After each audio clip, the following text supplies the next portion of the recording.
But I'm glad to be with y'all again. I've gotten very excited about these floor function equations recently. I used to watch Michael Penn's videos. I still do, but it seemed like every other one was a floor function sort of thing, and I just ignored those and stuck with the number theory and the calculus and the other cool stuff, that he did. But I figured there must be something inherently intriguing about these floor functions because of his keen interest and just some of the viewer comments. And so let's get into this one because I think I have I hesitate to say better, but certainly a different way of solving the same problem he solved.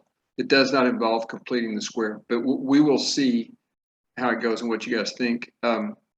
So just a little bit of information, properties of floor functions. X is equal to the floor of X plus what we call the fractional part. Simple example, say X is 3.7. The floor of 3.7 is the next smallest integer. So that would be 3, and then the fractional part is 0.7. So 3 plus 0.7 would be the 3.7. Also, the fractional part is clearly going to be bounded below by 0 and above by 1. That's just because a proper fraction is that way. Now, let's go ahead and get started. Here's the original equation. What I'm going to do is replace the part X minus X floor by the fractional part. And if you take a look right here, X minus X floor is just a fractional part. And just on a commonsensical level, that's if you take the floor away from the number, you're going to get the fractional piece. All right. And so that's what we've done going from this step to this step right here. We've just rewritten the left-hand side as the fractional part. Now, the cool thing about this, and y'all, the overall goal here is going to be to try to restrict the solution domain. The smaller you can get that, sometimes you can make some cool observations that'll make the solution to the whole problem a little more straightforward. But one thing we can observe immediately is that the floor of X cannot be equal to 0. Okay, because that would induce a division by 0, which would be a domain violation. You can't divide by 0, right? But notice that the floor of X, if the floor of X were equal to 0, that would mean that 0 and 1 could be solutions. But so, you know what I mean? So that the floor of X not equal to 0 means that solutions in the interval from 0 to 1 are not going to be in the solution set. Now, also, since the very same sort of thing happens with respect to the fractional piece being trapped between 0 and 1, in other words, the fractional part is non-negative, but that means this fraction to the right here has to be non-negative, and that means the x's have to be non-negative. So you see, we can exclude all negative x values. We can exclude all negative x values. And we can also exclude the interval from 0 to 1. Now, so what we've already produced right now is a strict lower bound of 1, okay? A strict lower bound of 1. Now, if we can produce an upper bound in our next step, we will have tightened up the space on the real line where we actually can find solutions if they happen to exist. Okay, so let's get along here.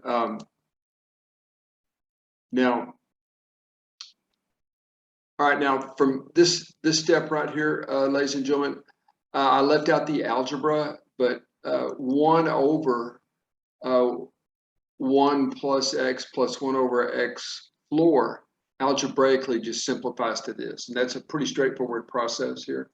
Again, this part right here algebraically simplifies to this piece right here. And that's again, that algebra is pretty direct. Now, so I sat and stared at this for a really long time. And I finally remembered a lot of times when you're working with inequalities, it's good to have a hard constant to work with. Well, notice right here that we can use the truth that x is equal to x floor plus the fractional part. So in other words, if we replace this x right here, we replace this x right here that I have my cursor over with x floor plus the fractional part of x, we actually get 2x floor plus the fractional part of x. And again, y'all, this is just a direct, this piece along in here, and I'll go a little this might be irritating, but this piece right here is a result of this, I guess you call it a floor fractional part identity, a floor fractional part identity. That if you substitute this expression in right here, you obtain 2 times x floor plus the fractional part. Now that turned out to be very important because this entire object here that I'm hovering over, is actually equal to the fractional part of x, but that means it has to be trapped between 0 and 1. And this step ended up being crucial. It really made life a lot easier. Now, if you multiply top and bottom by this denominator, you get this strict inequality. You get this strict inequality here that reads x times x floor is less than 2 times x floor plus the fractional part of x. Now, I could just wave my hands here and say x is less than 2, and it certainly is. And I don't know if it requires that much more explanation, but what you're doing here is you're literally comparing x floor against 2 times x floor. Well, it's clear that that would happen if x is less than 2, especially owing to the fact you have this part right here that just adds, the fractional part just adds nothing but a potentially positive value. So, but if you're not convinced it's true, just try out some values. Try x equals 3/2, and you'll see that it's true. And maybe try x equals 5/2, and you'll see that you get a contradiction right here. So what this means, y'all, is 2 is now an upper bound for our solution set that we already know has a lower bound of 1. Again, 2 is an upper bound for our solution set, which we know has a lower bound of 1.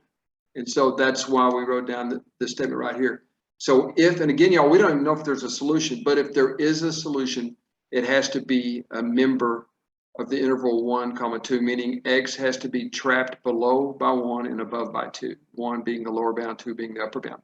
But the amazing consequence here, and I'm not saying something like this would always happen, but what you get right here that really makes this problem melt in your mouth is that the floor of x now has to equal to 1. And this statement right here is just what it means for something to be a floor. X is a number, a real number between 1 and 2, and that means its floor has to be 1. All right, so let's get busy and see how that helps us. We just take the original equation. Again, this was the original equation, the equation we're trying to solve. This highlighted piece right here is the equation we're trying to solve. And replace each occurrence of x floor with 1, since we know that's what it's equal to now.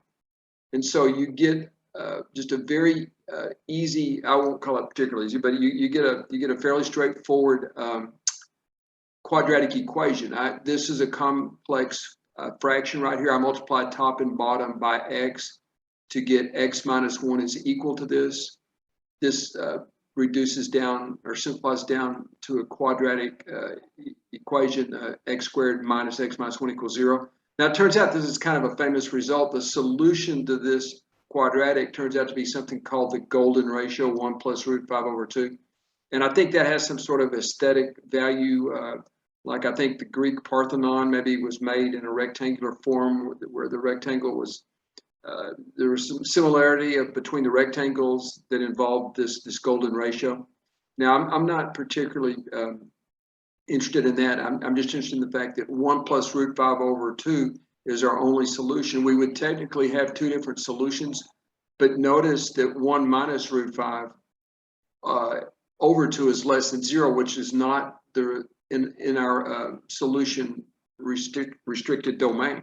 And so you see this benefit of taking the time up front to determine where the solutions could exist gave us this vital piece of information. Now, I'm not saying this type of analysis would always work. Maybe you wouldn't get this restrictive a solution domain and you couldn't say much. But in this case, it worked out to something that just made the problem very, very straightforward. So summarize, 1 plus root 5 over 2 is the only solution to this floor equation. I hope you guys enjoyed that.